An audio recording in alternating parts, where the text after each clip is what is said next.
வணக்கம் நண்பர்களே. ஒரு மனிதன் பொய் சொன்னால் அது பாவம். ஆனால் உண்மையை தெரிந்தும் மௌனமாக இருந்தால் அது பாவமா அல்லது தர்மமா? இந்த கேள்விதான் இன்றும் மகாபாரதத்தை உயிரோடு வைத்திருக்கிறது. மகாபாரதத்தில் அனைவரும் தலைவணங்கிய ஒரே மனிதர் பீஷ்மர். பிதாமகர், சத்தியத்தின் உருவம், தர்மத்தின் காவலன். ஆனால் ஒரு பெண் அரச சபையில் அவமானப்படுத்தப்பட்டபோது அதே பீஷ்மர் மௌனமாக இருந்தார். அந்த மௌனம் தர்மமா அல்லது தவறா? பீஷ்மர் சாதாரண மனிதரில்லை. தந்தையின் மகிழ்ச்சிக்காக வாழ்நாள் முழுவதும் திருமணமே செய்யாதவர். ஒரு வாக்குறுதிக்காக முழு வாழ்க்கையையும் தியாகம் செய்தவர். மரணத்தையும் தன்னிச்சையாக தள்ளிப் போட்டவர். அப்படிப்பட்ட ஒருவர் ஒரு பெண்ணின் அழுகுரலை கேட்டும் ஏன் பேசவில்லை? ஹஸ்தினாபுர சபை. சூதாட்டம் முடிந்தது. தர்மர் தோற்றார். திரௌபதி இழுத்து வரப்பட்டாள்.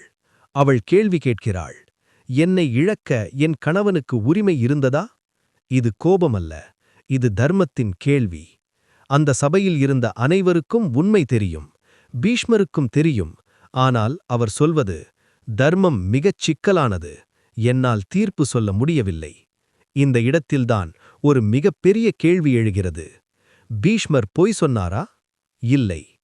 தவறை ஆதரித்தாரா? இல்லை. ஆனால் மௌனம் காத்தாரா? ஆம். மகாபாரதம் ஒரு விஷயத்தை மிகத் தெளிவாக சொல்கிறது. தவறை பார்த்தும் பேசாமல் இருப்பது அந்த தவறுக்கு பந்தாளியாக இருப்பதற்கு சமம். பீஷ்மர் பயந்தாரா? இல்லை. துரியோதனனுக்கு பயந்தாரா? இல்லை. மரணத்திற்கு பயந்தாரா? இல்லை. அவரை கட்டியது எது? அவரின் சத்தியம், அவரின் ராஜ விசுவாசம்.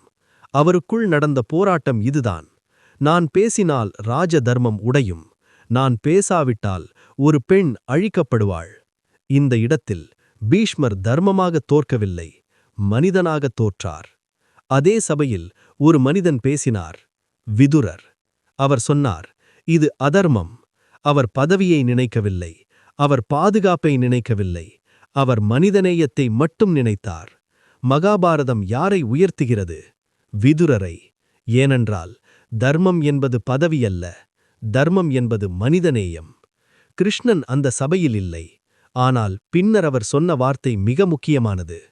அதர்மம் நடக்கும்போது மௌனம் காக்கும் மனிதன் அதர்மத்தின் பங்காளி. இந்த வார்த்தை நேரடியாக சொல்லப்படவில்லை. ஆனால் அது பீஷ்மருக்கான ஒரு தீர்ப்பு. அதனால்தான் போர்க்களத்தில் அம்புகளின் படுக்கையில் பீஷ்மர் கிடக்கும்போது அவர் வலியால் மட்டுமல்ல, குற்ற உணர்வால் அழுகிறார். நான் தெரிந்தும் மௌனமாக இருந்தேன். அவர் நரகத்துக்கு போகவில்லை. ஆனால் நீண்ட வேதனை, நீண்ட துன்பம், அதுதான் அவருக்கான தண்டனை. இது மகாபாரத கதை மட்டுமல்ல. இன்றும் அநியாயம் நடக்கிறது. நாம் பார்க்கிறோம், ஆனால் பேசவில்லை. ஆபீஸில், சொசைட்டியில், ஃபேமிலியில். நம்ம வேலையில்ல, நமக்கு பிரச்சனை வேண்டாம், சிஸ்டம் இப்படித்தான். இந்த வார்த்தைகளே பீஷ்மரின் மௌனம். இப்போது கேள்வி, பீஷ்மர் தவறு செய்தாரா? ஆம். அவர் தீய மனிதரில்லை. ஆனால் ஒரு நல்ல மனிதன் சரியான நேரத்தில் உண்மைக்காக குரல் கொடுக்காததால் தவறு செய்தார். மகாபாரதம் நமக்கு சொல்லும் பாடம் இதுதான். நல்லவனாக இருப்பது போதாது, சரியான நேரத்தில் உண்மைக்காக குரல் கொடுக்க வேண்டும்.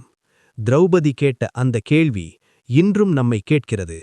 நீங்கள் உண்மையை தெரிந்தும் மௌனமாக இருப்பீர்களா அல்லது அநியாயத்திற்கு எதிராக குரல் கொடுப்பீர்களா? பீஷ்மர் ஒரு பாடம், விதுரர் ஒரு வழி. தேர்வு நம்முடையது. இந்த மாதிரி ஆழமான மகாபாரத கதைகள், வாழ்க்கை தத்துவங்கள் உங்களுக்கு பிடித்திருந்தால் லைக் செய்யுங்கள், ஷேர் செய்யுங்கள், சப்ஸ்கிரைப் செய்ய மறக்காதீர்கள். உங்கள் கருத்தை காமெண்டில் சொல்லுங்கள்.